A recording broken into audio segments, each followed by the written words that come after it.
Hi everyone, this is Raylene from The Laughter Crafter. Really good to have you with us again.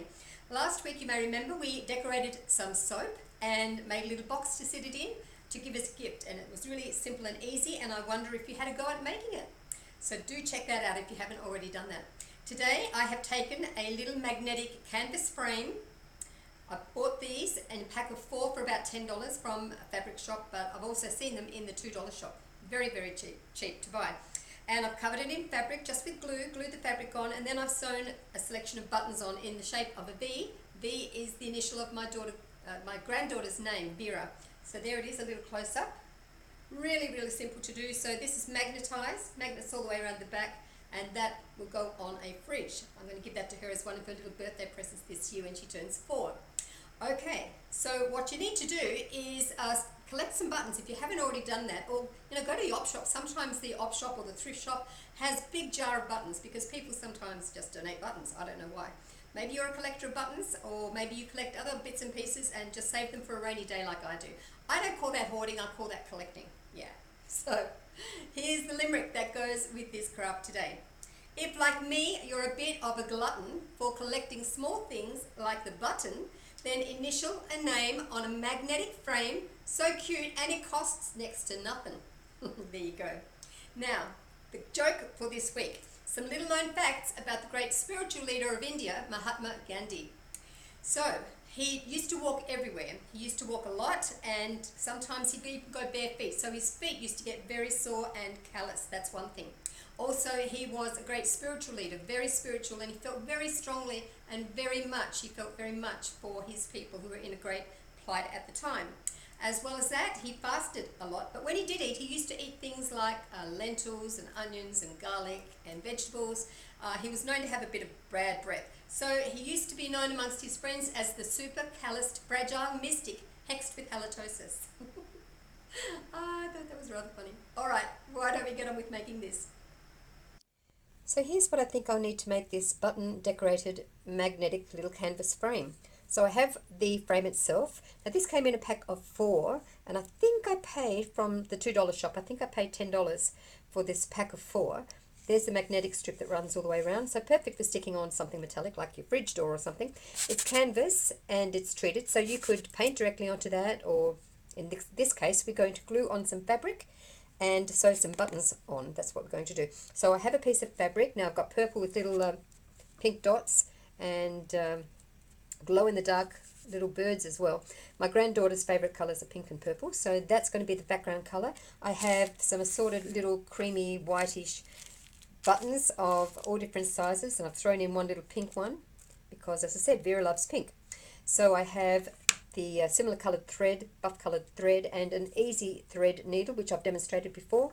To glue the fabric onto this canvas, I'm going to just use clear sticky glue, and I have a pencil. When this fabric is dry on here, I'm going to mark out Vera's initial, the V, onto the top of that fabric, and that's where I'm going to sew the buttons on. So the first job is to get on with gluing on the fabric, so that's what we'll do next.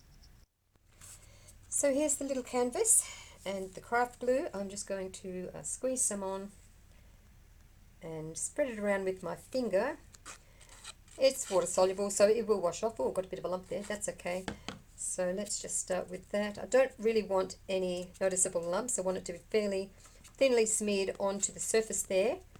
I'm going to do that top surface, and then I'm going to do the sides after this surface has been placed on, so that I get these 3 little glow-in-the-dark birds onto that top surface. I've sort of measured it, and it's going to go about there, just so that that little bird there fits on, and that looks about right to me.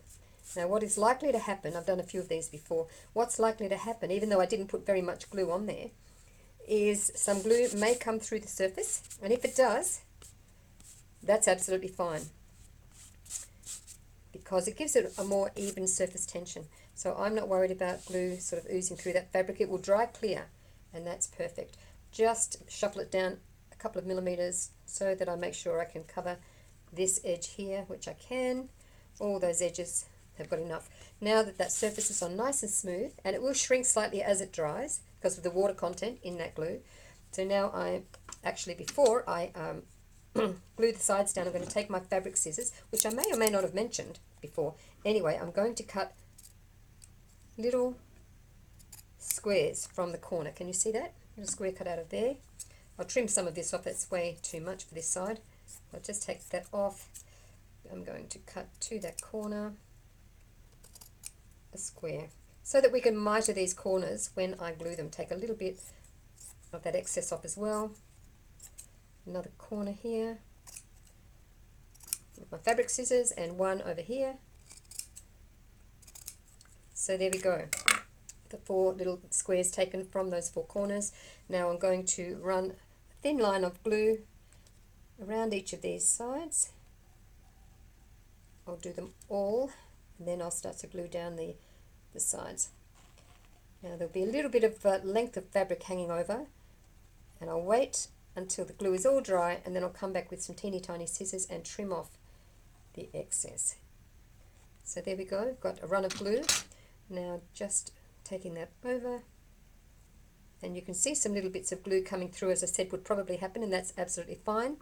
You can see it now because it's wet. When it's dry, that will go clear and nothing can be seen. You can see on the front surface here bits of glue coming through as well. Same thing, not a problem.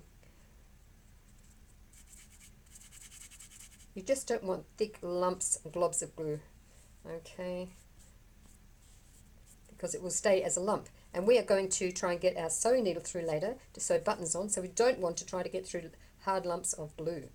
Okay, so that's what we're going to do now. Those corners are quite neat, meeting together quite well. Beautiful. Where there's an excess that's sticking out, that is going to be trimmed off later. We just want to make sure at the moment, pull that down just a smidge, at the moment the sides are covered and that top surface is covered, and that's looking good. Now we'll just let it dry. So the fabric is dry, it's completely flat, there's no lumps and bumps. So now I'm just going to take my little tiny weeny scissors and trim off the excess fabric around the edge.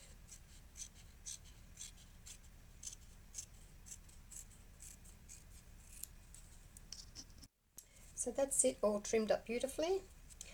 This is going to be the top edge here, bottom edge here. So I'm just going to draw with pencil on this fabric a V. So I'm going to start about here. The wood of this frame comes in about half an inch, about maybe 1.5 centimeters in.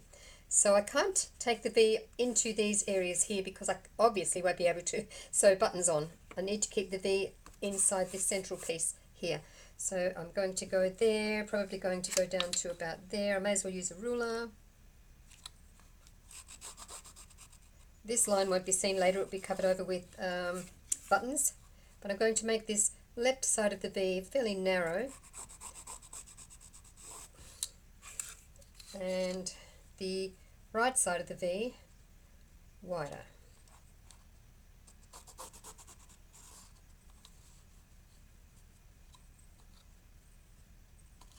A bit hard to see on purple, but anyway.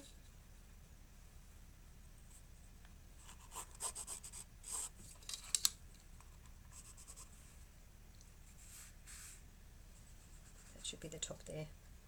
Okay, I can see well enough. So there's the V there, and now I'll thread up and start to sew buttons on. So I've got a length of thread. This is the easy thread needle. So I put some tension on the middle section of this thread and I just pop that needle on like that. I'm going to go down and find the end. There we go. That was pretty much the center, wasn't it? Pretty good guessing. Tie a knot there in both of those pieces. I've got this awkward band-aid on my thumb here that I've had to actually have a band-aid on that thumbnail now for about 4 weeks, because when I was using a kitchen cleaver to cut up some chicken wings the other week, about 5 weeks ago, I accidentally caught my nail. Thankfully I stopped before I went right through my thumb, because I was bashing strong enough to cut through chicken wings. I caught it just in time and I put a big cut right across the center of my nail, right down to the nail bed. No blood, because I somehow missed the edge of my thumb there, incredibly. But that nail was way too short to cut right off. I've had to just kind of keep a band-aid on here because it's slowly growing out. Anyway, enough of that story. Now, I've got my V here. I'm going to start right at the top here. I've got a few buttons here. I think I'm going to take that one will start me off. So I'll start off coming through probably about there. Through the button. Some of the buttons have got 4 holes, some have got 2. Don't stab yourself. Make sure your fingers and thumbs and things underneath are out of the way of where that needle comes through. If you need to turn it over and see where it was that you went through a minute ago, you can do that. And just pull firmly so that that button is on nice and tight. And I don't know if you've never sewn a button on before, it's not rocket science, but you do need to go through those buttonholes about 5 or 6 times, I say, to keep it on really securely. Okay, so that's the first one, and I'm going to carry on putting all the buttons on there.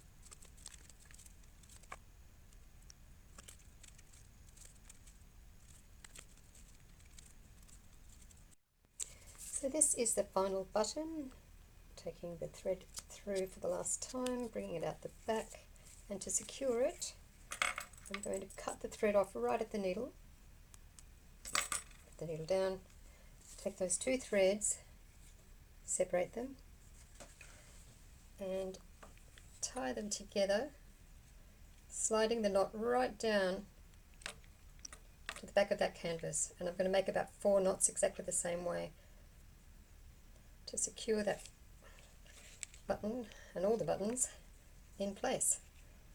This is number 3.